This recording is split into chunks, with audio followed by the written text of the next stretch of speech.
Good morning, guys, once again. And today we are going to continue with the same topic where we left yesterday, and that was metals and non-metals. So, क्या पढ़ा था हम लोगों ने? I don't know. Okay, let's start once again. That is metals. हम लोगों ने metals के बारे में पढ़ा था, and we did study the part that what are metals and what are non-metals. Metals क्या होता है, नॉन मेटल्स क्या होते हैं. हम लोगों ने बताया था कि मेटल्स आपके कंडक्टर्स होंगे, नॉन मेटल्स इंसुलेटर्स होंगे, इनका शार्प मेल्टिंग पॉइंट होता है, इनका शार्प मेल्टिंग पॉइंट नहीं होता है, and so on and so forth. They are sonorous in nature, they are non sonorous in nature. What do you mean by the word sonorous? That they create sound, they not create sound, and so on and so forth. फिर कुछ reactions करके आपको बताए थे, balancing वाला part थोड़ा बहुत बताया था, एसिडिटी वाला पार्ट थोड़ा बहुत बताया था. Now let's move forward into something which is bit more serious. Okay. So before proceeding, first of all, let's try and understand what the metal oxides were. So whenever I am talking about the word metal oxides, so please understand that metal plus oxygen को जब भी आप कभी combine करोगे तो क्या बनेगा? Metal oxides. Now उसके बाद में मैंने कल यहाँ पर एक word use करा था, the word base. And then there is another confusion with the new word which is known as alkali. दो ये part acid basis and salts नाम का एक और चैप्टर है आपकी केमिस्ट्री में, उसमें आएगा. बट अभी के लिए ताकि आप लोग okay somebody who can't see, but अभी के लिए आप लोग जो लोगों को नहीं समझ में आ रहा what is base and what is alkali, तो एज ऑफ नाउ ध्यान रखना, जब भी आप कभी बात करोगे बेसिस के बारे में, तो बेसिस आमतौर पे सॉलिड्स होते हैं, मतलब ये सॉलिड सब्सटेंस होंगे, और इन्हीं का liquidic version would be alkali. Okay, एक स्केल होती है which is known as pH scale. PH scale actually में एक नॉर्मल स्केल नहीं होता, बट हाँ एक स्केल होता है जिससे हम मेजर करते हैं वैल्यूज को. सो पीएच स्केल में यदि आपकी किसी भी चीज की यदि वैल्यू 7 से 14 के बीच में होगा, then it will be known as a base. On the other hand, sorry, ये तो हो गया बेस एंड एल्कली. यदि मैं यही एसिड्स के बारे में बात करूं, देन एसिड के अंदर normally the scale will be from 1 to 7. So जब भी कभी आपकी रीडिंग आ रही है from 1 to 7, so they will be known as acids. कौन से स्केल पे? पीएच स्केल पे. तो बेसिस 7 to 14 होंगे. ओके, आप इसको ऐसे भी बोल सकते हो, आपको यदि याद होगा on the part litmus paper के ऊपर में, तो ये टॉपिक इस वाले टॉपिक में नहीं आता है, but just for the part of knowledge. Litmus paper, यदि आप लिटमस पेपर का टेस्ट करोगे, तो जब भी आप कभी एसिड्स के बारे में बात करोगे, so acids have got the property to change the blue litmus to red, and bases have got the property that they will convert red litmus paper to blue. So यदि कोई लिटमस पेपर है आपके पास में, litmus paper एक unique kind of paper होता है. यदि लिटमस पेपर है आपके पास में और लिटमस पेपर पे यदि आपने हल्का सा एसिड की ड्रॉप डाल दिया, तो it will convert from blue to red. यदि वो ब्लू कलर का होगा तो वो रेड कलर में चेंज हो जाएगा. और यदि आपको यदि बेस का यदि पार्ट यदि आपको चेक करना है, तो और यदि मान लो आपके पास में जो पेपर है लिटमस पेपर है, यदि वो पहले से ही रेड कलर का होगा, तो वो ब्लू कलर में कन्वर्ट हो जाएगा. What is the pH level?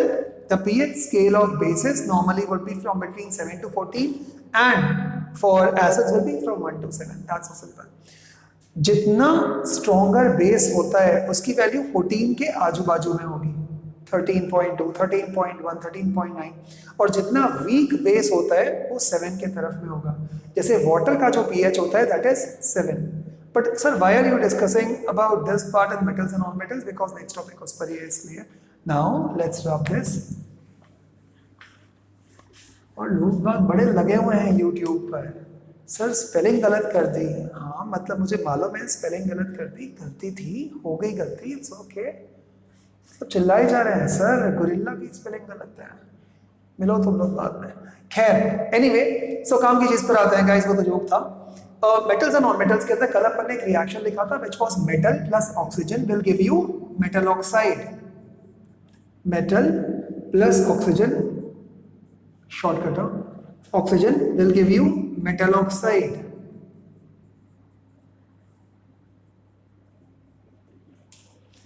Now please understand, इसी रिएक्शन की वजह से बहुत सारे प्रॉब्लम्स भी होते हैं. फॉर एग्जाम्पल आप लोगों ने वो वर्ड सुना होगा करोजन या rust, rusting of iron, that is nothing else but is the same part. Metal plus oxygen plus थोड़ा सा पानी डाल दो एंड बन गया आपके पास में metal oxide and then something and something. So guys the part is, आखिर इससे हमें फर्क क्या पड़ता है सर? प्लीज रिमेंबर मेटल्स काफी प्योर होते हैं because they are elements, they are very pure. अब यदि प्लस ये दूसरे हाईली रिएक्टिव भी होते हैं, नॉन मेटल्स भी रिएक्टिव होते हैं बट उतने ज्यादा नहीं जितने metals. Metals are highly highly reactive. जैसे ही मेटल को आपने खुला थोड़ी देर भी रखा, it will start reacting with oxygen. Sir अभी ऑक्सीजन कहाँ से आएगी? ओहो, हवा में। सो हवा में जो ऑक्सीजन वाला कंपोनेंट होता है वो इस मेटल के साथ में रिएक्ट करेगा and it will form metal oxide and this will actually lead to formation of a different compound altogether। आमतौर पे ये बड़ी फनी चीज है जो आप लोगों को मालूम होगा बट नहीं मालूम होगा। आपको मालूम है आप लोग हर एक दिन खाने में पॉइजन खाते हो, एवरी सिंगल डे। सॉरी, क्या बात कर रहे हो? आपको तो वैसे भी विश्वास होता ही नहीं मेरी किसी बात पर। Sodium chloride NaCl is a compound, पढ़ा था last year. It is made up of sodium and it is made up of chlorine. Now sir, ये रिएक्शन का अगेन इस चैप्टर से क्या कनेक्शन है? You will just understand this in a bit. यदि मैंने इसको इंडिविजुअल ले लिया सोडियम एंड क्लोरीन को, please remember chlorine highly highly poisonous होता है। इनफैक्ट स्विमिंग पूल के अंदर क्लोरीन को डालते हैं, यूज्ड एज अ डिसइंफेक्टेंट। इसीलिए जब भी कभी आप स्विमिंग पूल से बाहर आते हो, you are always asked to take a bath. Now why do you always, they ask you to take a bath? अरे नहा के ही तो आए हो ना स्विमिंग पूल में, आप थोड़ी खाना बनाने गए थे वहां पर। But please understand, swimming pool का जो वाटर होता है दैट इज क्लोरिनेटेड वाटर। यदि वो बॉडी पर रहेगा तो it might by the way give you a very sensation of itching, और यदि बहुत ज्यादा प्रोलॉन्ग वर्जन पे रहा तो आपको स्किन कैंसर भी हो सकता है। आप बोलोगे क्या बात कर रहे हो? हाँ बात ही कर रहा हूँ। Now understand the point is, sodium and chlorine दोनों को अलग अलग खाया तो फिर बाहुबली का डायलॉग आ जाएगा, क्या है मृत्यु? साक्षात मौत। But on the other hand यदि आपने इसी एलिमेंट्स को मिक्स कर दिया और जो कंपाउंड बन गया, ये कंपाउंड कंप्लीटली डिफरेंट होता है from sodium and chlorine alone. इसमें दोनों की प्रॉपर्टीज हो जाती है बट ये कंप्लीटली डिफरेंट होता है। फॉर एग्जाम्पल, यदि आपके parents as an father and mother से आप बन करके आए हो, दैट इज व्हाट और that is going to be taught in sexual reproduction. Father और मदर से आप बन के आए हो, बट इसका मतलब ये नहीं है कि आप फादर और मदर हो। आप फादर और मदर से बिल्कुल डिफरेंट हो, आप में कुछ भी चीज की सिमिलैरिटी नहीं है। नहीं सर, बट हमारा तो फेस उनसे रिजेंबल करता है, मेरी आंखें उनसे रिजेंबल करती हैं, मेरे बाल उनसे रिजेंबल करते हैं। कुछ पार्ट रिजेंबल करने का मतलब ये नहीं होता है कि आप एग्जैक्टली वो हो। सो जो काम वो कर रहे हैं वो आपको करने की जरूरत नहीं है, आप उनसे बेटर भी कर सकते हो and I am sure that आप करोगे उनसे। सर इसका टॉपिक से क्या कनेक्शन है? मेटल प्लस ऑक्सीजन जब मेटल ऑक्साइड बनाता है तो ये पूरा एक डिफरेंट कंपाउंड हो जाता है जिसके अंदर प्योर मेटल की अब चीजें ज्यादा बचती ही नहीं है। सेम पार्ट विद ऑक्सीजन, अब ये सो कॉल्ड बचा नहीं है oxygen. Okay, so please remember this that metal plus oxygen को यदि मैंने मेटल ऑक्साइड बनाया तो it's a compound, not a element. Okay, now अब बात आती है कि सर ये पार्ट से टॉपिक का क्या कनेक्शन है। सपोज कर लो मैंने ले लिया Mg प्लस O2, याद है कल लिया था मैंने Mg Hector. Mg plus O2 will give you MgO and the reaction was not balanced, so we did something like this, balanced reaction to MgO. Okay, now what is so unique about the word magnesium oxide? जब तक ये magnesium था ये metal था, और magnesium आमतौर पे ऐसे छोटे छोटे रिबन्स के फॉर्म में आता है। रिबन्स मतलब उसके से पतले पतले पतले पतले से रिबन्स होते हैं। सो मैग्नीशियम मेटल को यदि मैंने ओपन रख दिया, थोड़ी देर के बाद में ऑक्सीजन अपने आप रिएक्ट करेगा और उसके ऊपर में कोटिंग बनना चालू हो जाती है। किसके ऊपर? मैग्नीशियम के ऊपर। और ये कोटिंग इतनी हार्ड होती है, नॉर्मली मैग्नीशियम अपने आप ही बर्न करता है, बहुत वाइग्रेसली बर्न करता है। बट यदि ये रिएक्शन हो गया तो इसके ऊपर में एक प्रोटेक्टिव कोटिंग बन जाती है और फिर आप उसको बर्न करोगे तो ये बर्न ही नहीं होता। Now you can understand that why magnesium ribbon is always supposed to rub and then it should be burned. यदि आपने उसको रब नहीं किया तो वो मैग्नीशियम ऑक्साइड जो डिपॉजिट हो गया है ऊपर वो हटेगा ही नहीं। तो इट इज ऑलवेज रब्ड, उसको रब करते हैं एंड उसके बाद में उसको बर्न करते हैं, बिकॉज ये बर्न नहीं करने देता और ये बर्न डेस्परेटली होना चाहता है। इतना अंतर है एलिमेंट्स और कंपाउंड्स में। Got it? सो ध्यान रखना, आपके बोन्स कैल्शियम से मिल के बने हैं बट कैल्शियम के नहीं है। सर क्या बोल रहे हो? Absolutely true. Your bones are being made through process which is known as ossification, but anyway उस पर नहीं जाता है। बट आपके जो बोन्स हैं वो कैल्शियम, फास्फोरस, ऑक्सीजन और भी अलग अलग एलिमेंट से कंबाइन होकर के बने हैं। सो जब भी कभी कोई मैं सुनता हूँ ना, सर इसके अंदर कैल्शियम है, हम कैल्शियम डायरेक्टली खा ले तो काम करेगा क्या? प्लीज अंडरस्टैंड, ऐसा नहीं होता है। आपके जो बोन्स हैं वो कैल्शियम से नहीं, कैल्शियम के ऑक्साइड से बने हैं, और calcium is what? Metal. So metal plus oxide will be a metal oxide. Did you understand this? Okay, आगे बढ़ते हैं फिर से द पार्ट पे। सो जब भी कभी कोई बोलता है कि magnesium it has highly it is very vigorously it burns, ऐसे ही एक और मटेरियल, एक और वर्ड आता है which is known as anodizing. Anodizing very very important word and exam में तो ऑलमोस्ट शॉर्टली है, आता ही आता है। Anodizing, what do you mean by the word pardon me, what do you mean by the word anodizing? Anodizing का मतलब होता है whenever aluminium is reacted in such a way कि एल्यूमिनियम की ही, तो यहां पर पहले लिख देता हूं एल्यूमिनियम, एल्यूमिनियम, एल्यूमिनियम को जब भी कभी आप ऑक्सीजन के साथ में रिएक्ट कराओगे तो इतनी स्ट्रॉन्ग कोटिंग बनना चालू हो जाती है और आप उसको इतना स्ट्रॉन्गली हीट करते हो कि यही जो ऑक्साइड की लेयर है ये उसको प्रोटेक्ट करने लगती है और उसको फर्दर मोर डिटोरिएट नहीं करती। So what is anodising? यदि आपने कभी देखा होगा, so I am just naming a company, the name of the company is Hawkins, HAWKINS। Hawkins के कुछ वेसल्स आते हैं, कुछ कढ़ाई वगैरह आती हैं, कुछ यूटेंसिल्स आते हैं जो कंप्लीटली ऊपर से भी ब्लैक होते हैं और नीचे से भी ब्लैक होते हैं। आप बोलोगे ऐसे तो बहुत सारे हैं। I am not talking about the Teflon coating, जो नॉन स्टिक कुकवेयर होते हैं, मैं उनकी बात नहीं कर रहा हूँ, but the stick resistant, they are hard anodized. वो एल्यूमिनियम के बर्तन होते हैं, बट सर एल्यूमिनियम तो व्हाइट एंड सिल्वर ही होता है। ये जो हॉकिंस वाला देखोगे पार्ट, ये ब्लैक कलर का होता है। क्यों होगा ब्लैक कलर का? Because that particular aluminium is so strongly heated in the presence of oxygen कि अब वो एल्यूमिनियम ने ऑक्सीजन के साथ में एल्यूमिनियम ऑक्साइड बना दिया है। और ये एल्यूमिनियम ऑक्साइड का जो कोटिंग है वो इतना स्ट्रांग हो जाता है एल्यूमिनियम के ऊपर कि वो फर्दर मोर एल्यूमिनियम को खराब ही नहीं होने देता।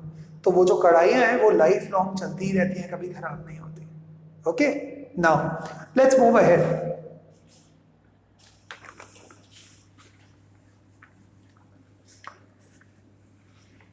Let's move now on to the part of something which is known as the reactivity series. But now what do you mean by the reactivity series? तो उसके पहले भी है, जब वो मेटल से या नॉन मेटल से रिएक्ट करेंगे या एसिड एंड बेसिस से रिएक्ट करेंगे, वापस आता हूँ उस पर। सबसे पहले what do you mean by the word reactivity series? सी, आपके घर के अंदर मान लो 5 लोग हैं, पांचों के पांचों सेम ढंग से किसी भी कंडीशन पे रिएक्ट नहीं करेंगे। क्यों नहीं करेंगे? Think about it. कुछ होंगे जो रिएक्ट करेंगे एकदम से, ऐसे कैसे हो गया, ऐसे कैसे हो गया। कुछ होंगे जो काफी चिल्लाक बैठे होंगे, अब ठीक है हो गया तो हो गया। कुछ होंगे तो एकदम से पैनिक कर जाएंगे, अब क्या करें, अब क्या करें, अब क्या करें। कुछ होंगे तो अरे ठीक है जाने दो।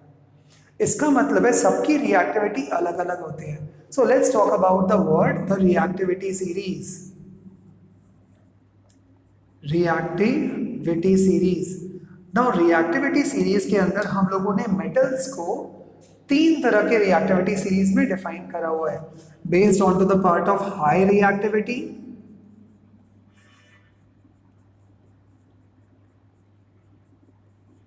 then comes the word middle reactivity,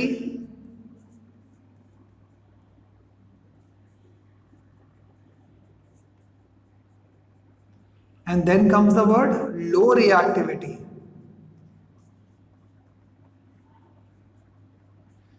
let's start उल्टे वाले पार्ट से, बिकॉज आई एम श्योर ये तो आपको मालूम ही होगा। लो रिएक्टिविटी के अंदर आप कौन कौन से लो रिएक्टिविटी के अंदर आप कौन कौन से मेटल्स को डाल सकते हो? लो रिएक्टिविटी के अंदर आप मेटल्स डाल दोगे which will be known as noble metals. Noble metals, noble metal कौन कौन से होंगे?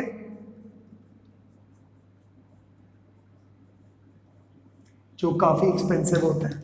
दे आर गोल्ड, जिसका सिंबल होता है AU, then come silver, silver जिसका होता है AG, okay, like this, gold, silver, platinum,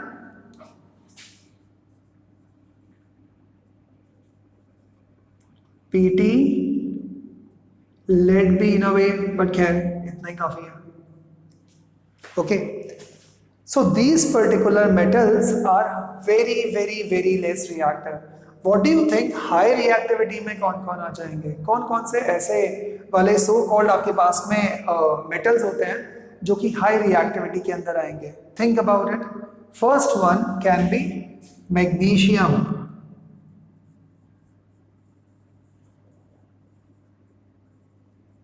sodium,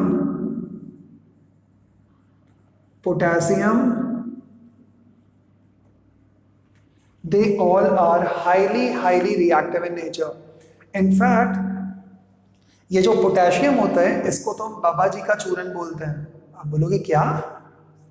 technically ये जो ढोंगी बाबा टाइप के नहीं होते हैं, आप लोगों में से कोई भी गया या आपके घर में से कभी कोई गया एंड ये भी सही अल्लाह निरंजन अगड़म छू बगड़म छू बगड़म छू एंड बेटा जाओ मेरे को तेरे को बाय द वे पास करवाना है, ये करवा दूंगा वो करवा दूंगा।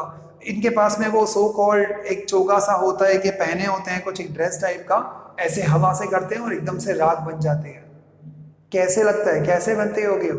अपने आप जादू, मैजिक, कुछ नहीं।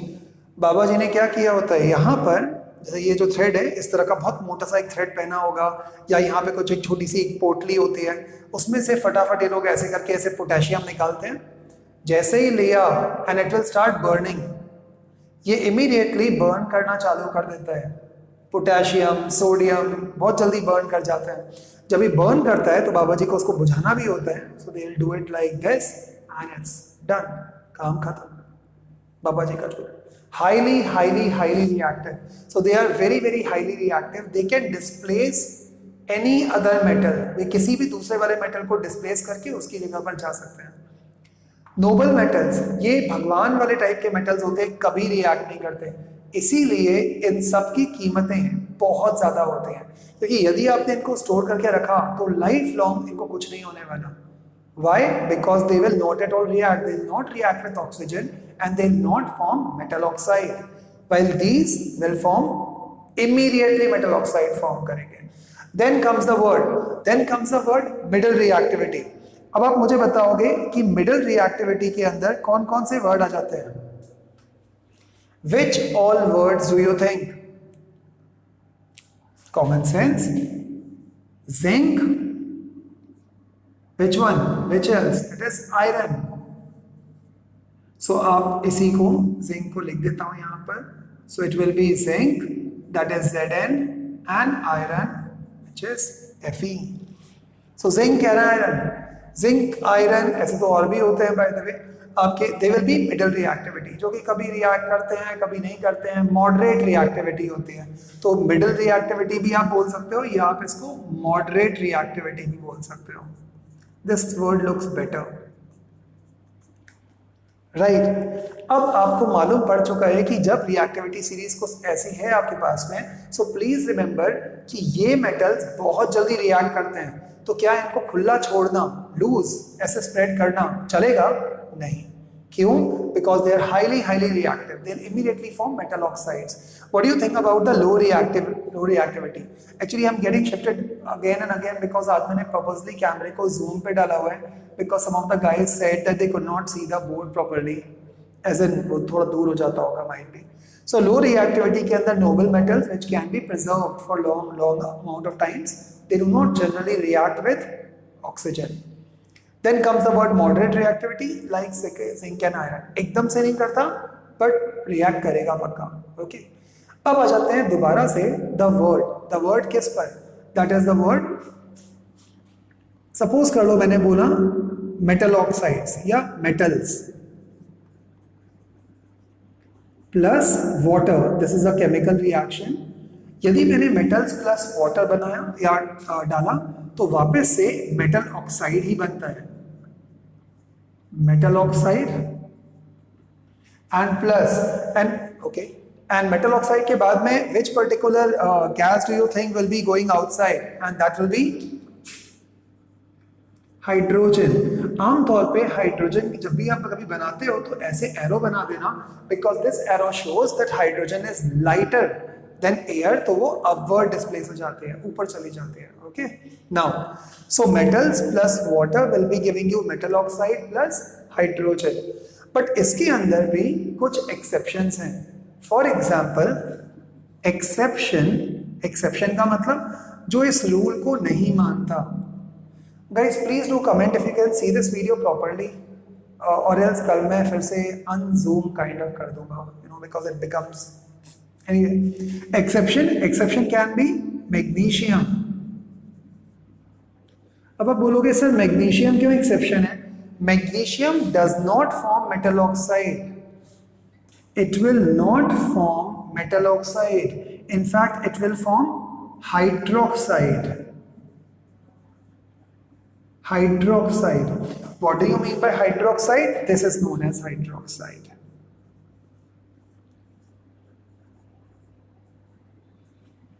Magnesium plus water will become magnesium hydroxide, MgOH whole twice. Now ये जो so called आपका MgOH whole twice है, इसी को हम लोग एक और नाम बोलते हैं which is known as milk of magnesia.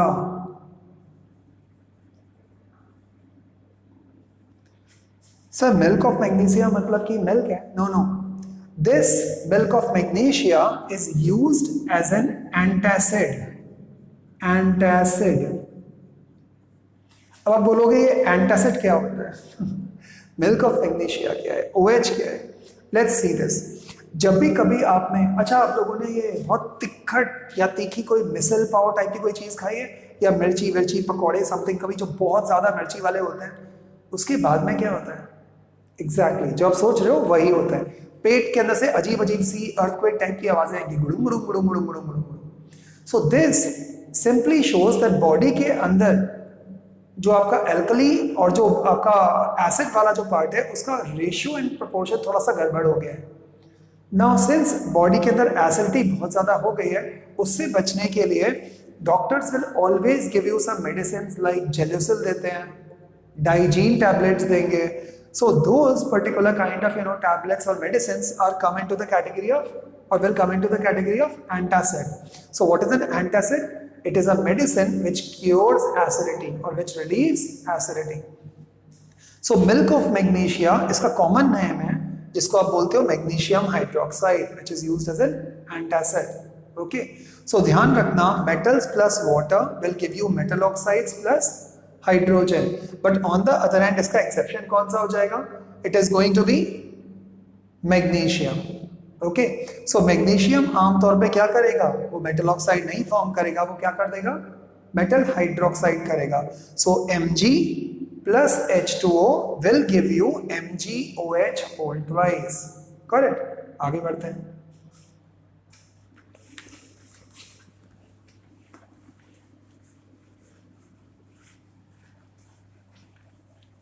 Now let us talk about this word.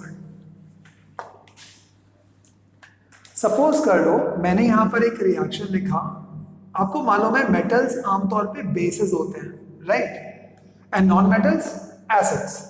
So metals plus, यदि मैंने सपोज कर लो मेटल्स प्लस मैंने यहां पर कोई भी डाल दिया से acid,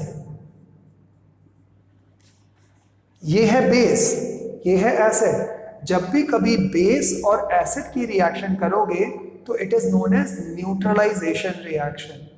What do you mean by neutralization reaction?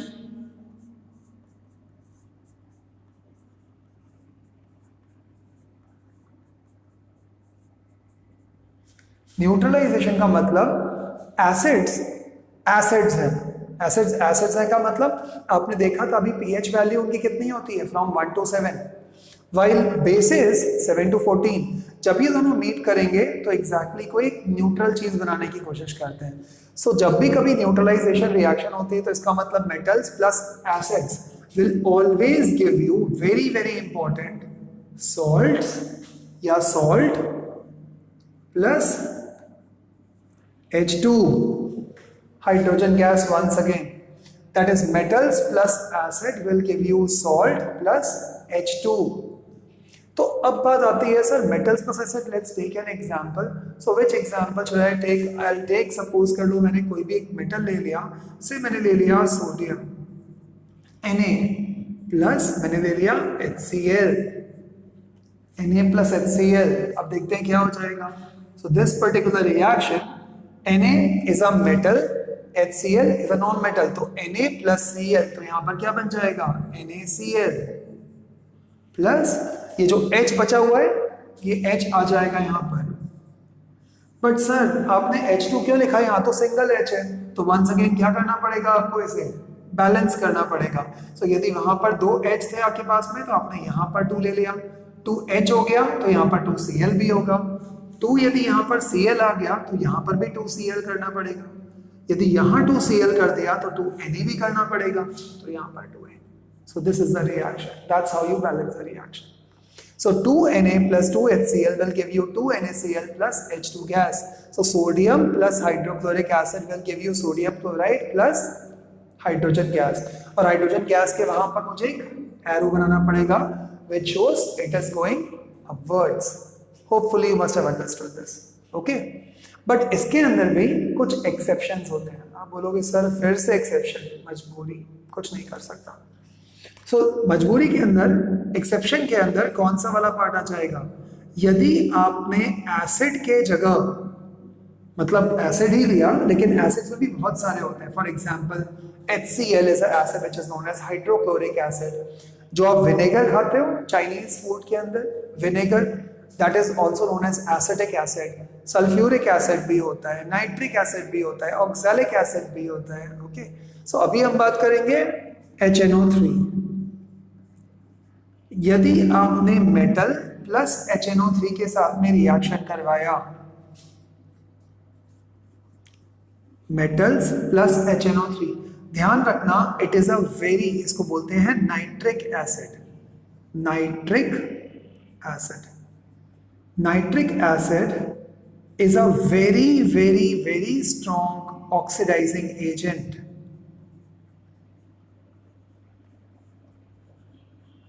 अब आप बोलोगे what do you mean by oxidizing agent? बच्चा सिंपल, जो भी चीज किसी को ऑक्सीजन प्रोवाइड करती है या खुद में से हाइड्रोजन को निकाल देती है, उसी को हम लोग बोलते हैं oxidizing agent. Okay, now so metals plus HNO3, जब भी आपने मेटल्स प्लस HNO3 किया तो ये एसिड ही है, ये मेटल है, तो मेटल प्लस एसिड तो सॉल्ट प्लस H2 बनना चाहिए।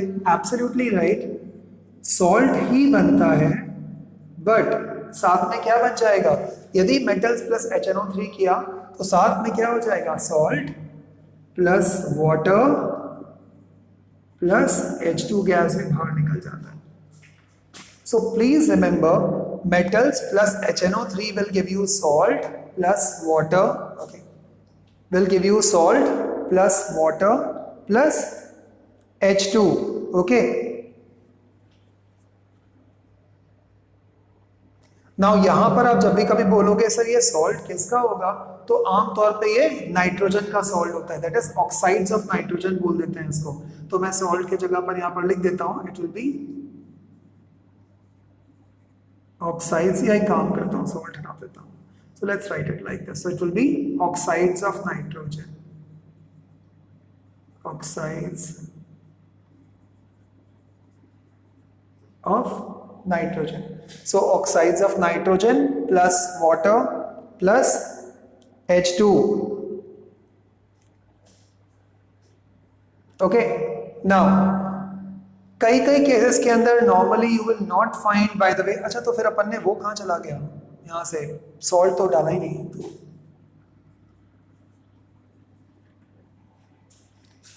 सो रिमेंबर, अब आप बोलोगे फिर आपने H2 क्यों हटाया? कई केसेस के अंदर H2 होगा, कई केसेस के अंदर H2 नहीं होगा, but as of now we will not go into that much detail because आज मुझे यहीं तक ही कंप्लीट करना था. सो एज ऑफ नाउ केवल आप इतना ध्यान रखना that what do you mean by the word metals. Metals plus acids होगा तो क्या होगा, एसिड्स के अंदर कौन कौन से टाइप के एसिड्स होते हैं, उनकी बेस या उनकी पीएच वैल्यू क्या होती है. साथ में मैंने आपको आज ये बताया कि हाई रिएक्टिविटी, लो रिएक्टिविटी, मिडिल रिएक्टिविटी क्या होता है. मैंने आपको ये भी बताया दैट मेटल ऑक्साइड्स और एनोडाइजिंग का प्रोसेस का मतलब क्या होता है. एनोडाइजिंग का मतलब कौन सा वाला मटेरियल आप लोगे, एल्यूमिनियम लोगे उसके अंदर. Whenever aluminium is strongly heated in the presence of oxygen, then उसके ऊपर में खुद के ऊपर में एक प्रोटेक्टिव कोट आना चालू हो जाते हैं जो एल्यूमिनियम को फर्दर ऑक्सीडाइज होने से बचा लेते हैं, और वो बहुत स्ट्रॉन्ग लेयर होते हैं. ओके, सो गाइस आज का लेक्चर यहीं पे ही कंप्लीट करते हैं. We will meet again tomorrow with the same part. Okay, and also कल एक और मैथ्स का लेक्चर वापस है आपके पास में. Guys, as again I told you in the morning, again I am telling you in the evening as well, that आज शाम को टेस्ट होगा आपका right from the part of 5:30. It will end at 7 o'clock. 7:30 you should be taking the snaps and 7:30 तक आपको भेजना होगा. यदि 7:30 तक फोटोज आ जाते हैं I'll check those copies. 7:30 तक नहीं आता है तो I'll not check those copies, and of course guys you'll get marks for this. Thank you so much guys for cooperating and watching this, and for my silly small idiotic mistakes. Take care guys, enjoy, and remember, stay indoors.